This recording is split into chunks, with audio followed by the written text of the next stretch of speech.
capítulo 8.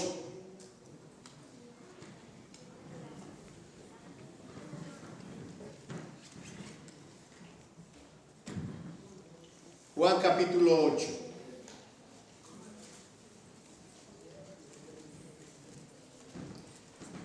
Quiero compartir sobre la más maravillosa expresión que puede salir de la boca de Dios. ¡Qué maravillosa expresión! Capítulo 8, versículo 11. Y ella dijo, leo desde el 10, enderezándose Jesús y no viendo a nadie sino a la mujer, le dijo, mujer, ¿dónde están los que te acusaban? ¿Ninguno te condenó? Y ella dijo, ninguno, Señor. Entonces Jesús le dijo, ni yo te condeno, vete y no peques más. Yo quiero reflexionar sobre esta palabra. Yo no te condeno. Y si Dios me dice que Él no me condena, me tienes en cuidado. Todo lo que en el universo se alinee para decirme que me condena, que no cree, que me señala.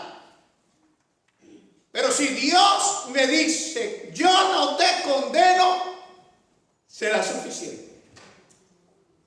Si Dios no me acusa, porque Él lo acusa, sabemos quién es el acusador. Por lo tanto, entonces, si Dios no me condena, yo debo descansar en paz. Si Dios no me condena, yo debo estar tranquilo. Si tu mente descansa, tu conciencia descansa, que confesaste tu pecado, que fuiste sincero y sincera con Dios, y entiendes que Dios te perdonó, no tiene por qué preocuparte esa vocecita. ¿Cómo que Dios te va a perdonar eso? ¿No ves cómo hiciste sufrir a fulano, perano y a sultano? ¿Cómo que Dios te va a perdonar si fuiste muy malo? ¿Acaso con un simple perdóname Dios es suficiente? Pues sí, es suficiente. Cuando con sinceridad tú le has dicho a Dios, perdóname. Y Dios te dice, yo te perdono. No busquen más, no esculquen más, porque muchos pueden estar escarbando en algún lugar para buscar fallas y calificar faltas. En la época medieval existió un grupo de personas que era la Guardia Real del Papa. Y esa Guardia Real, calificados como auspiciadores del Papa, protectores del Papa, identificados con el Papa, auspiciados por la religión, eran los que iban de pueblo en pueblo buscando faltas. Estos se llamaban los cruzados. Y algunos han visto películas de ellos y andan con una cruz roja, espadachines, y siempre buscando faltas, siempre, donde quiera que iban buscaban faltas y buscaban faltas, pero siempre recostados en la religiosidad. Y la iglesia puede caer en lo mismo, porque uno puede llegar al punto de estar simplemente calificando a los demás. Voy a algún lugar y solo busco a ver qué falla allí. ¿Cómo puedo criticar? En vez de elogiar, ¿qué es lo que puedo criticar? ¿Cómo puedo señalar? ¿Cómo puedo entonces hundir el dedo? ¿Estaríamos en la misma condición? Y es más, algunos creen que tienen el ministerio de la sospecha y piensan que Dios los está utilizando con la sospecha porque no tragan entero, porque piensan de que pueden sospechar de todo. ¿Qué hacen con esto? ¿Qué hacen con aquello? Yo no trago entero. Y yo tengo sospechas, yo tengo incredulidad, yo tengo esto y tengo lo otro, y buscan fallas aquí y fallas allá. Son los buscafallas. Son los que pueden estar hundiendo el dedito. Pero, ¿será eso posible en la iglesia? No, usted no puede caer en ese espíritu. No puede caer en ese espíritu señalador. No puede caer en ese espíritu acusador.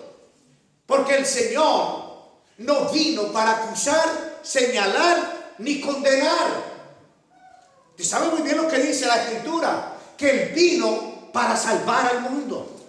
Él vino como Salvador, Él no vino para acusar y señalar. El acusador es otro.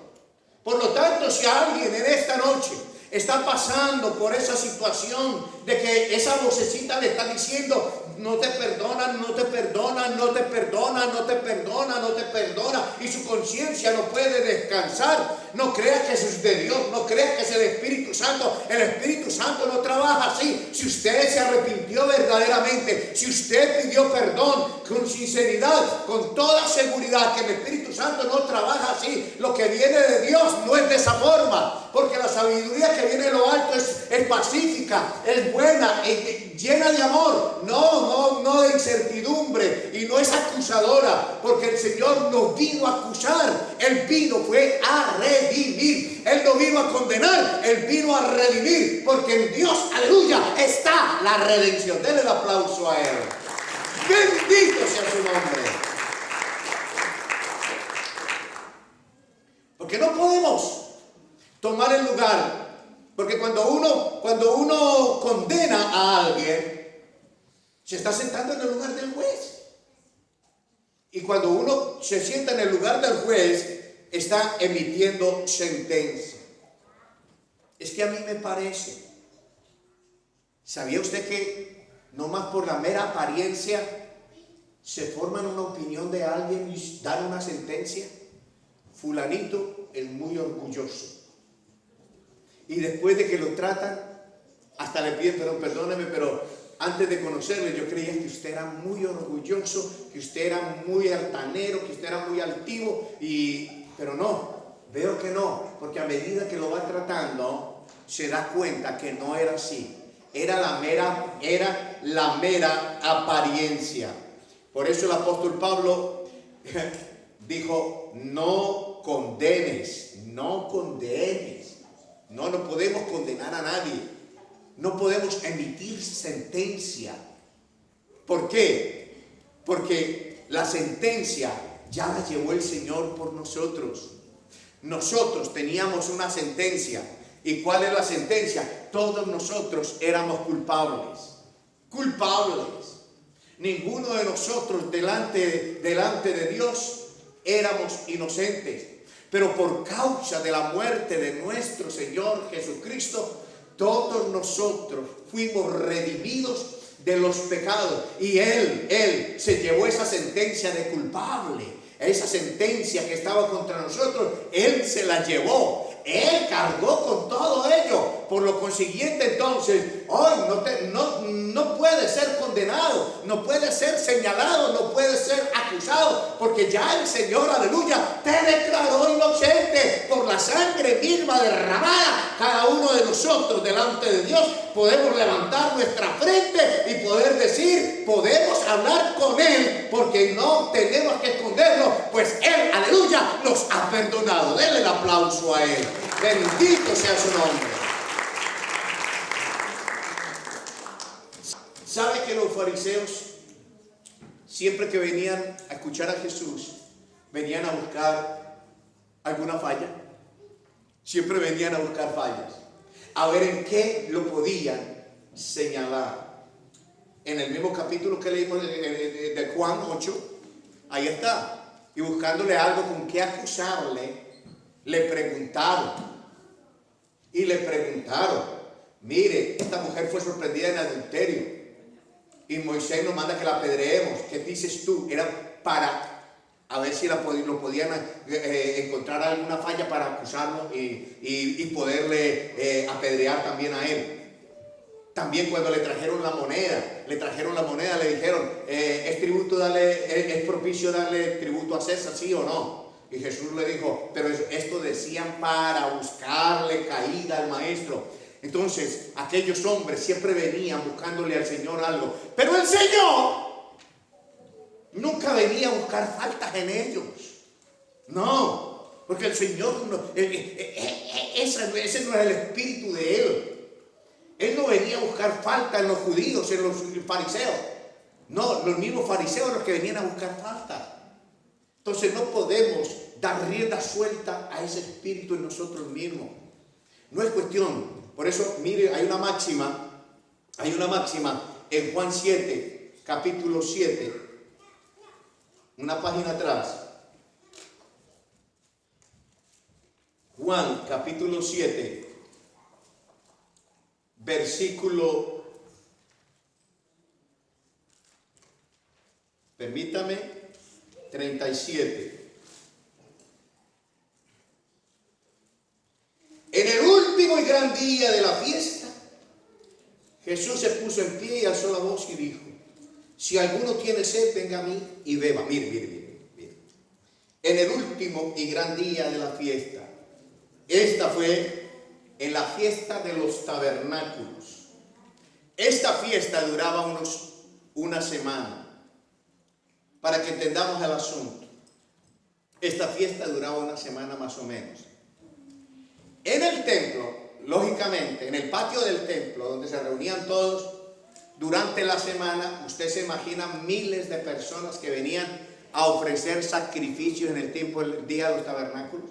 Animales eran sacrificados, la sangre corría por el patio, las vísceras o tripas o como usted le quiera decir de los animales estaban allí, de los sacrificios que hacían, las cacas del estiércol de los animales, todo eso en el patio y toda una semana de reunión.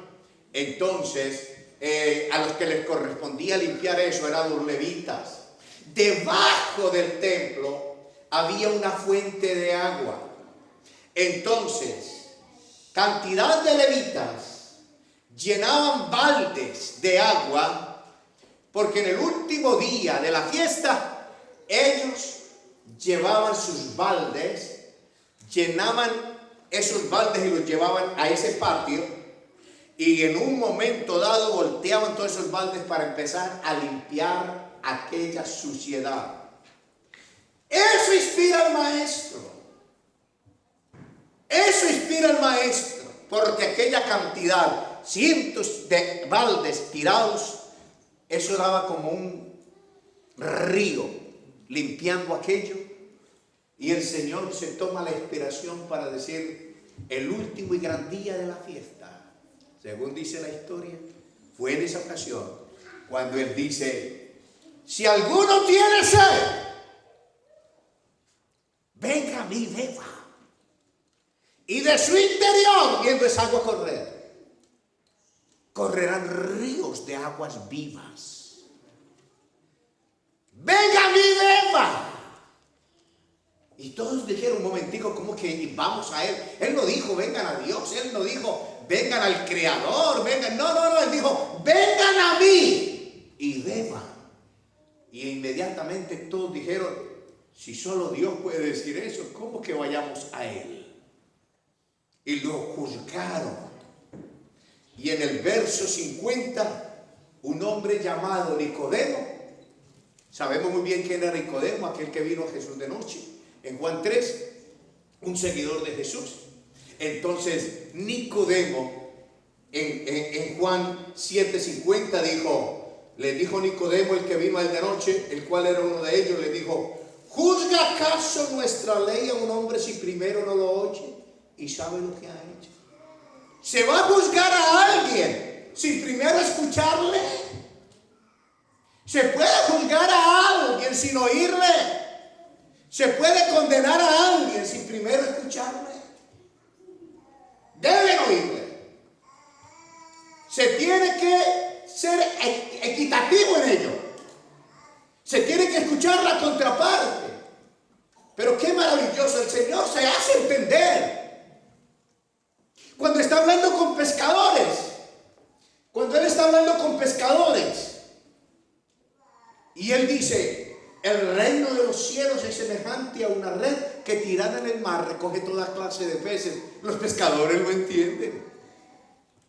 Cuando Él habla de la agricultura, y Él dice, el reino de los cielos es como una semilla que es sembrada, y el sembrador sale. Los que trabajan en el campo entienden la parábola, entienden la analogía que Él está diciendo, porque el Señor se hace entender. Entonces Él habla del buen tesoro, del tesoro escondido en el campo, y aquel que lo encuentra y lo halla, todo lo que hace para comprar aquel campo, para obtener aquella piedra preciosa que encontró. Él habla de las minas, Él habla, los ejemplos que Él hace es para hacerse entender, porque el Señor no quiere que nadie se pierda. Porque cuando usted entregó su vida a Cristo, fue porque usted entendió, usted comprendió, usted pudo decir, ahora entiendo, yo entiendo. Para mí fue bien claro el mensaje, porque las cosas empezaron a vislumbrarse de una forma diferente. Cuando yo entendí, yo comprendí quién era yo en Cristo, la posición que yo tenía en el Señor, la autoridad que yo tenía en el Señor. Aunque otros me decían y me enseñaban, porque la iglesia en la cual yo asistía, mi pastor no creía, luego él creyó. Pero mi pastor no creía en el poder del Espíritu Santo, ni sanidades, ni milagros, ni nada. Pero cuando yo tuve mi primer milagro y lo pude ver con mis propios ojos, y se lo pude compartir al pastor, y le dije, esto me ocurrió, esto sucedió, y él me dijo, pero seguro, pero si me tocó vivirlo, que a todos se los he contado. Cuando aquel ladrón me quiso quitar lo que yo tenía, y Dios lo tumbó al suelo, solamente cuando me dio por decir, apártate en el nombre de Jesús, y fue elevado al piso, cayó. Yo vi eso en pleno centro de la ciudad. ¿Quién me puede quitar eso? ¿Quién me puede decir que Dios no hace milagros, que Dios no interviene, que Dios no se hace entender, que Dios no es real? ¿Cómo es posible? ¿Cómo que alguien me va a decir que Dios no me perdone, que todavía tengo algo que me puede acusar, cuando yo escucho que el Señor me dice, yo no te condeno? Si Dios te dice que no te condena, nadie te debe condenar. Y si el mundo te condena, la sociedad te condena, el gobierno te condena, aún la iglesia te condena, Dios te dice, no te condeno, duerme en paz. Duerme en paz. Si Dios no te condena. En Romanos 8 nos dice, ¿quién condenará a los escogidos? ¿Quién los condenará a los elegidos? Nadie. Son las palabras del apóstol Pablo. Por eso los fariseos dijeron, si solo Dios es el que puede decir eso de venir a mí, ¿cómo es este? Y Nicodemo le dice, hay que escucharlo primero antes de emitir juicio. Escúchelo. Por eso en consejería, nosotros como ministros escuchamos una versión y tenemos que escuchar la otra versión. Porque cuando alguien viene a contarnos un problema, el que viene a contarnos el problema, él es el superhéroe. El otro es super bobo. Pero cuando uno dice un momentico, yo voy a escuchar al super bobo, resulta que los dos son super bobos. Hay una balanza. Hay que escucharlos a los dos. No se puede emitir un juicio y una condenación sin escuchar las partes. ¿Me están comprendiendo, verdad? No se puede. Se tiene que emitir un juicio cuando se escuchan las partes. Por lo tanto, entonces, no emitas condenación por influencia, por apariencia, porque eso es muy peligroso. Porque uno transmite una condenación y esa condenación contamina a los demás. Coja usted a un niño, y usted le dice, su abuelo es muy malo. Su abuelo es requete malo. Y su abuelo es ultra malo. Dichosos los que tienen abuelos buenos. Porque su abuelo, y su abuelo, y su abuelo, y su abuelo, y su abuelo, y su abuelo, y su abuelo. Y el niño va creciendo, y de pronto apareció el abuelo. Gloria a Dios. Y ese niño, ¿sabe lo que va a sentir por ese abuelo? Desprecio. El abuelo no le ha hecho nada. Pero el niño está cargado con todo lo que le han dicho. Cuando tú emites un juicio, estás contaminando a otros, transmites sus odios, sus rencores sobre su familia, sus padres, sus seres queridos. Él es malo, ella es mala, ella es mala, es mala, es mala. Y cuando viene, la persona dice, yo no sé, a mí me cae mal. No la conozco. A esa persona no la conozco, pero de lo que me han dicho, me cae mal. Es más, no quisiera ni verla. Y no le ha hecho nada. Pero eso sí, a mi casa no venga. No venga. ¿Por qué? Es que lo que le hizo a mi tía. ¿Y qué le hizo? Yo no sé, pero que lo que le hizo debe ser muy feo. Es que lo que le hizo a mi papá, lo que le hizo a mi mamá, lo que le hizo... No transmita esos odios, no transmita sentencias. No transmita acusaciones, no transmita fallas. Usted lo puede tener. No debe alimentar ese espíritu acusador. Por lo tanto, entonces, las apariencias te pueden llevar a un engaño. ¿Se acuerdan el ejemplo que les daba en una ocasión? De aquella escena, de aquel hombre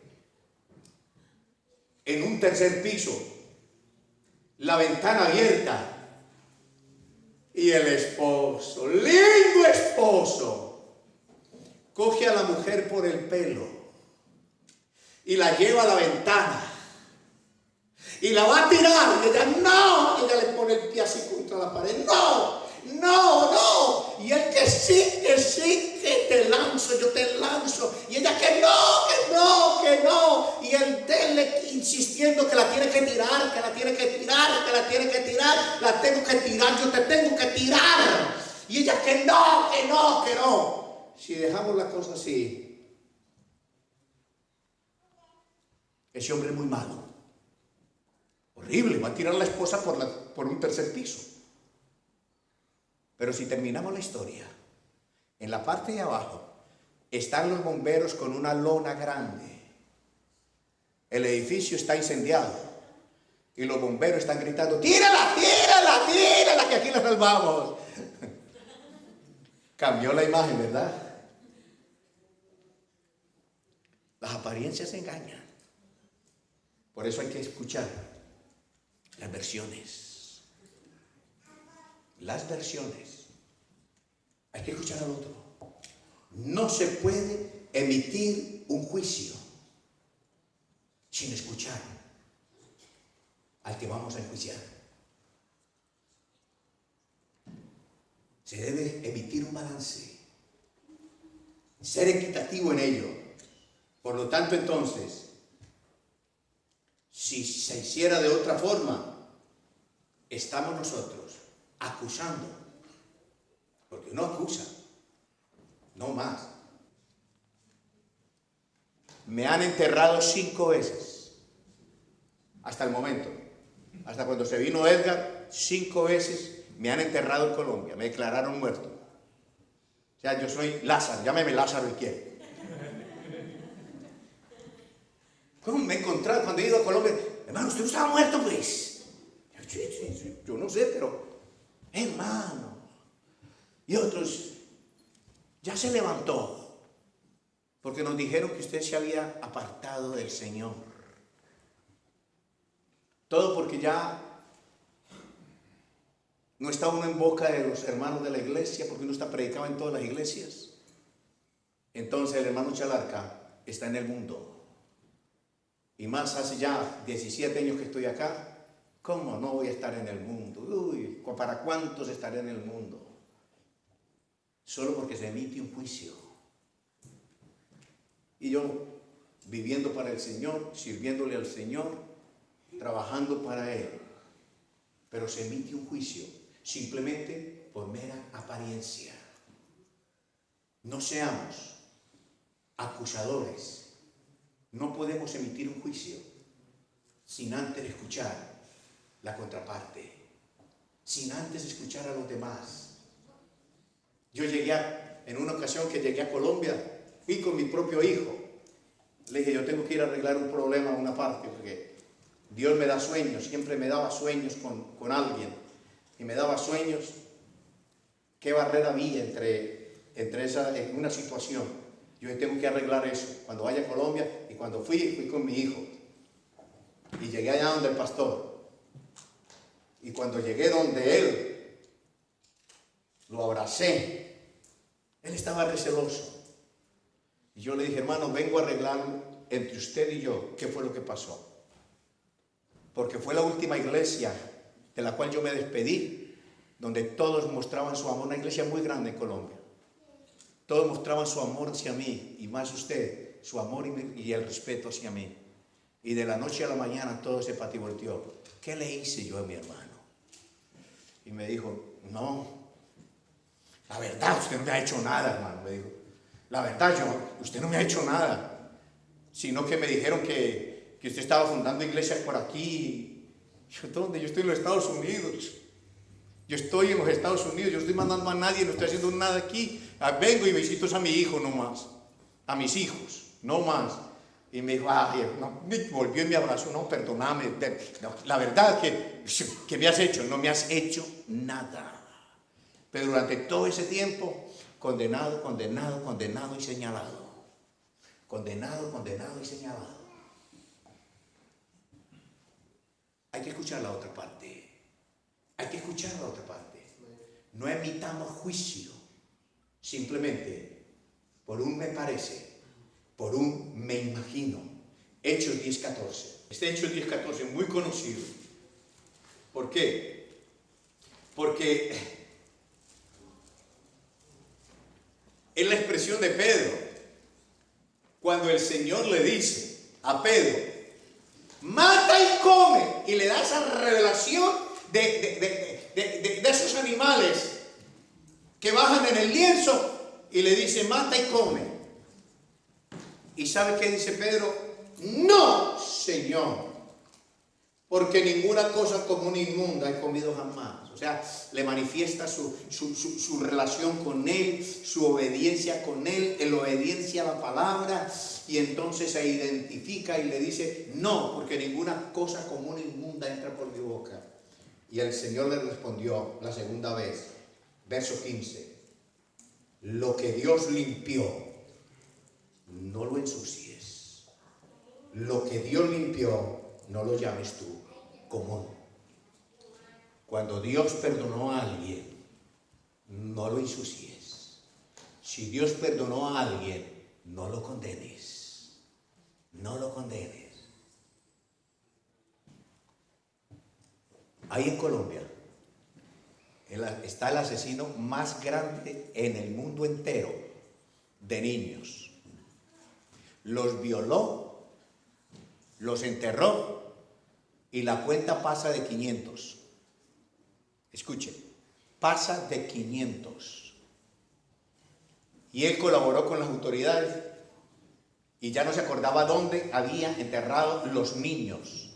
Los violaba y los mataba. Los violaba, los mataba y los enterraba.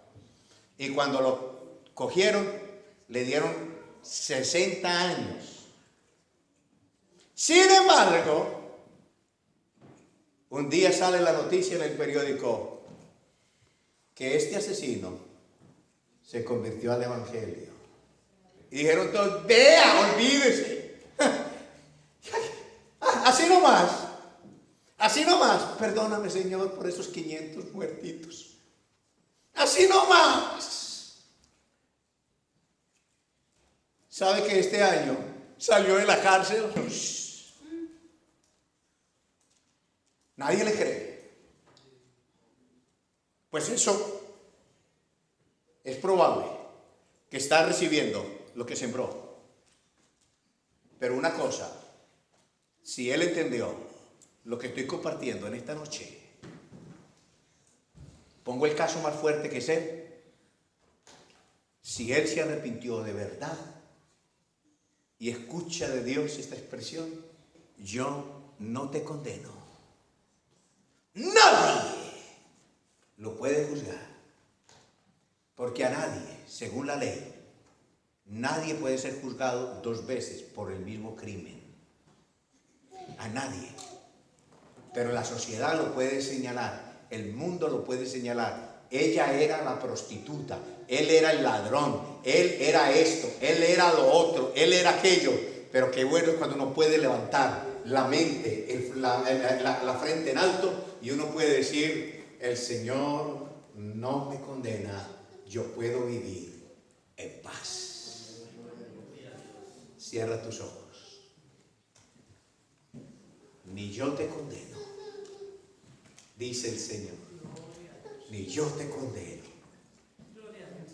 Y si Dios no te condena,